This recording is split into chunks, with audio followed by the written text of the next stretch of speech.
Hi, I'm Kristin Omdahl, and welcome back to another full chapter reading of my book, The Sea Glass Journal. Today I'll be reading Chapter 2. If you haven't already listened to the Chapter 1 video, I highly recommend you get started there. You'll find the link in the video description below. And I hope you'll continue to join me every Sunday evening for another full chapter reading of The Sea Glass Journal. Let's begin.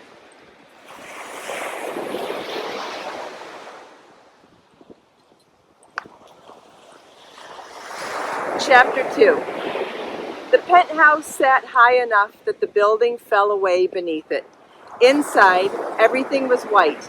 Walls, rugs, furniture, interrupted only by chrome and glass and long stretches of intentional space. The color came from elsewhere.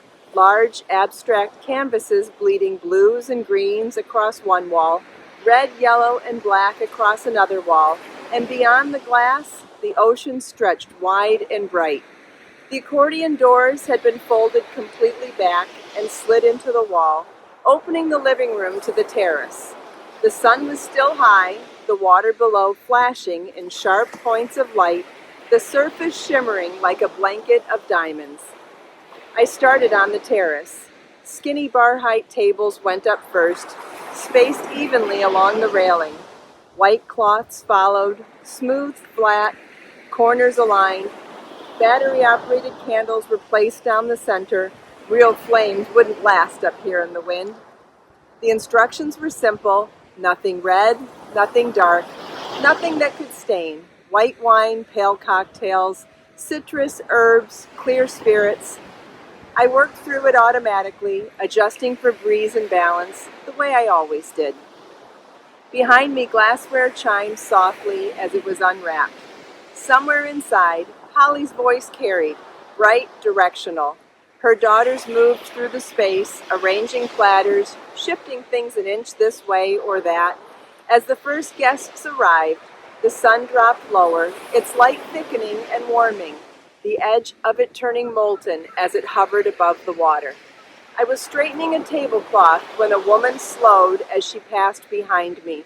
She stopped just as my shoulder. "You smell like a garden. Gardenia, maybe? With something warm underneath." "Sandalwood," I said.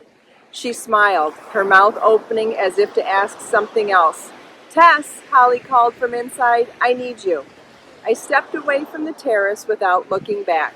Holly whispered in my ear, "Keep the conversations with guests to the party, okay? They don't need to hear about your extracurricular talents." I nodded. The issue came quickly after that. Silverware wrapped in napkins wouldn't do. The hostess decided she wanted cloth, folded, something sculptural, something she owned already, retrieved from a drawer.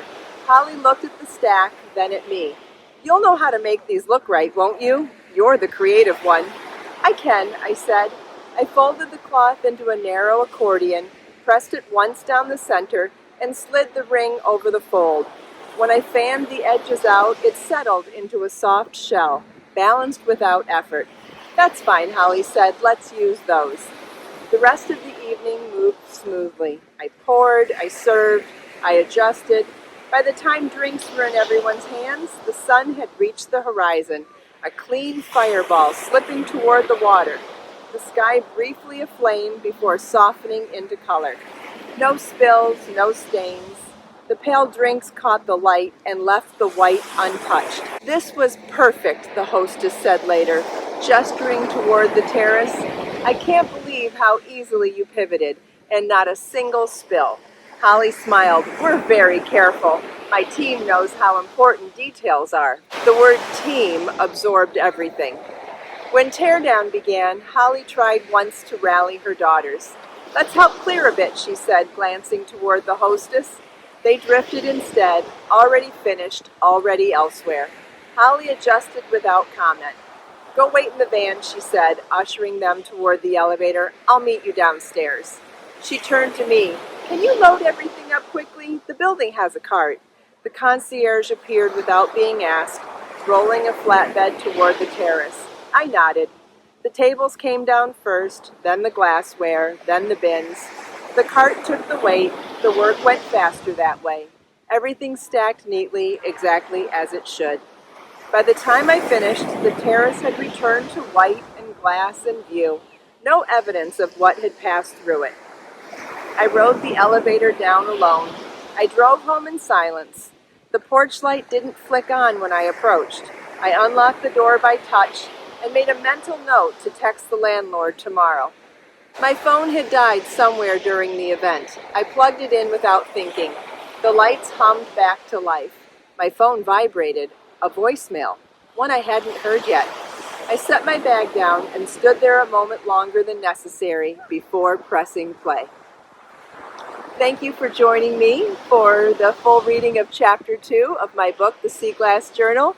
Please join me every week, every Sunday evening for another full chapter reading. And if you would like to read ahead, you can find the paperback book on Amazon worldwide, and you can also instantly download the ebook on Kindle or my website.